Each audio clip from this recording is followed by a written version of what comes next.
Esse protagonista era um escravo gamer. Basicamente, ele era humilhado pelos colegas e forçado a jogar para upar a conta deles. Após isso, uma menina diz a ele que não importa o quanto ela joga, ela continua sendo ruim. E ele pensa consigo mesmo que todos no colégio tinham uma queda por aquela menina. Ela diz pra ele que apostou com os amigos quem conseguiria mais pontos no jogo, mas ela tava em último. E o protagonista dá uma gadeada pra cima dela e pergunta se ela quer que ele jogue pra ela. Após isso, chega a amiga dela e pergunta se ela era amiga do protagonista, mas ela diz que não. Então elas saem da sala e ela se despede dele, mas ele fica impressionado por ela saber o nome dele. Após isso, ele percebe que deixou o personagem do jogo ser capotado e ele diz que perdeu o item favorito do valentão da escola e que ele tava lascado por causa disso. Nesse momento, chega um garoto e achata o protagonista na cadeira, dizendo que ele fez merda. O protagonista pede desculpas e diz que vai dar a espada dele pra compensar pelo erro. O figurante diz que ele devia ter avisado antes, mas que isso não livra ele da culpa, e então dá o famoso nele. Enquanto o protagonista toma um sacode, ele pensa que a frase "a vida é um jogo" só se aplica às pessoas que se exibem pisando nos mais fracos, e que aos olhos dessas pessoas ele não passava de um fracote. Após isso, o figurante diz que ele tem uma semana pra trazer a espada do Rei do Fogo pra ele,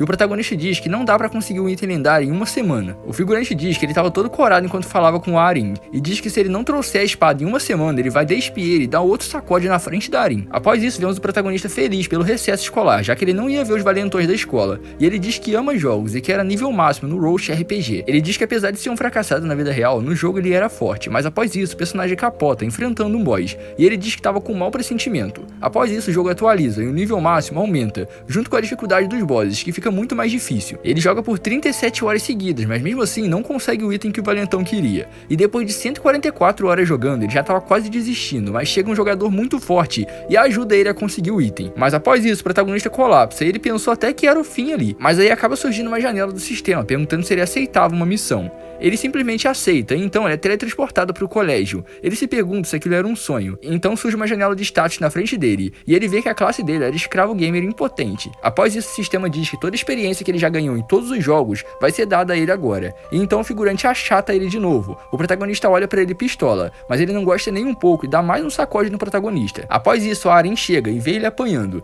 Ele diz que estava se sentindo um idiota, só que nesse momento o figurante agride a Arin, e ele toma coragem e ataca o figurante, mas ele acaba defendendo com facilidade. No momento que ele vai acertar o nosso protagonista, o sistema desperta e ele dá um sacode no figurante. Após isso, ele fica perplexo com a situação e surge uma mensagem do administrador dizendo que era uma recompensa por ter ajudado ele no jogo. Após isso, ele atinge o nível máximo do sistema e desbloqueia uma classe secreta. O protagonista simplesmente olha para aquilo sem entender muito bem o que estava acontecendo, e após o protagonista simplesmente dar um sacode no figurante, a Arin pergunta a ele onde foi que ele aprendeu a lutar daquele jeito. Depois de ver que ele tinha se ferido, ela sai correndo e diz que vai trazer o professor da enfermagem. O protagonista diz que tudo aquilo que estava acontecendo não fazia sentido nenhum, e ele nos conta que ele sempre gostou de jogos desde que era criança. O protagonista sorri e diz que aquela situação parecia muito com o início de um jogo de fantasia, e que esse era o tipo de jogo no qual o protagonista acaba com todos os monstros. Ele vê a janela do sistema e diz que os status eram incríveis, mas de repente surge uma mensagem dizendo que todo o poder dele foi selado. Após isso, todos os status dele voltam para 1. O protagonista diz que se ia fazer isso, nem deveria ter aumentado os status dele para começo de conversa. Após isso, surge o sistema dizendo que ele tinha derrotado o monstro Shu Min, e quando ele coleta a recompensa, surge uma chave dourada na frente dele.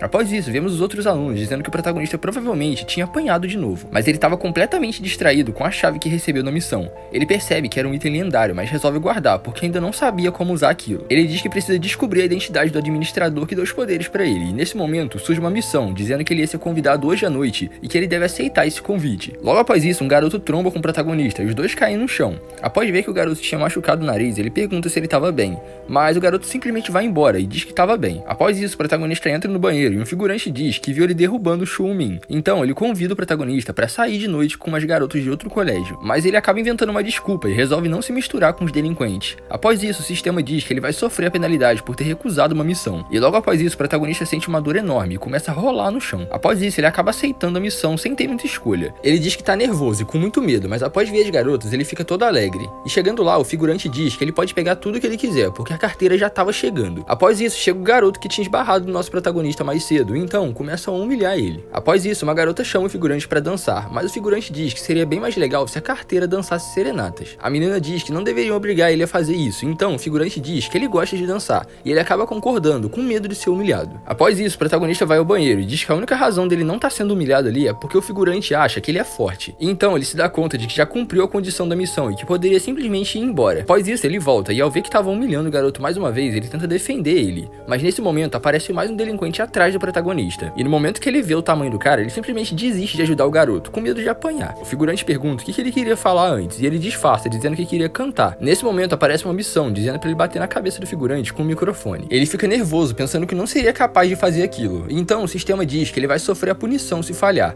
Ele se lembra da dor que sentiu quando recusou uma missão antes. Então vemos o figurante usando o garoto como banco. Ele diz inclusive que o garoto estava ferrado caso deixasse ele cair. Após isso, ele encara o protagonista e pergunta como que ele conseguiu vencer o Shu. O outro figurante diz que ele era bem forte, e ele pensa consigo mesmo que se falhar a missão, ele tá ferrado com a penalidade. E mesmo que ele tente fazer, ele vai acabar se ferrando com os figurantes. Ele fala que se pudesse usar as habilidades, ele poderia sair daquela situação, mas a única que ele tinha não dava pra utilizar, porque faltava mana. Após isso, o figurante faz uma proposta ao protagonista, diz ao prota pra se juntar ao grupo dele. Ele fala que vai ter vários benefícios. O protagonista simplesmente olha e pensa que não vai se misturar com aquela gentalha. Então ele pergunta se o protagonista pretende continuar pra sempre sendo um escravo gamer. O protagonista fica pensativo ao escutar aquilo, e ele chega à conclusão de que talvez tenha recebido esse poder pra sair dessa vida. Após isso, o garoto dá a chave dourada ao protagonista e diz que ele tinha deixado cair mais cedo quando eles esbarraram. Ele diz que o protagonista não devia se misturar com aqueles caras, porque ele parecia ser uma boa pessoa. Após isso, ele se isola no banheiro pra esperar a penalidade da missão começar. Mas após isso, o figurante entra no banheiro e a gente percebe que ele mudou de ideia. Ele dá uma microfonada nas ideias do figurante, então ele diz que prefere viver como perdedor do que ser igual a eles. Após isso, ele pega o celular do figurante que ele deu a microfonada e manda uma mensagem insultando o outro cara. Mas isso acaba dando meio errado, porque o gordinho aparece bem atrás dele e vê que era ele que estava enviando a mensagem. E então o figurante começa a dar um sacode no protagonista e joga ele em cima de um monte de caixas. Nesse momento, ele vê a chave que recebeu, então o sistema mostra ele onde usar aquela chave. Após isso, o protagonista levanta e o gordinho diz que então ele tinha algum orgulho. O gordinho parte pra cima dele e ele vai boladão pra cima do gordinho também.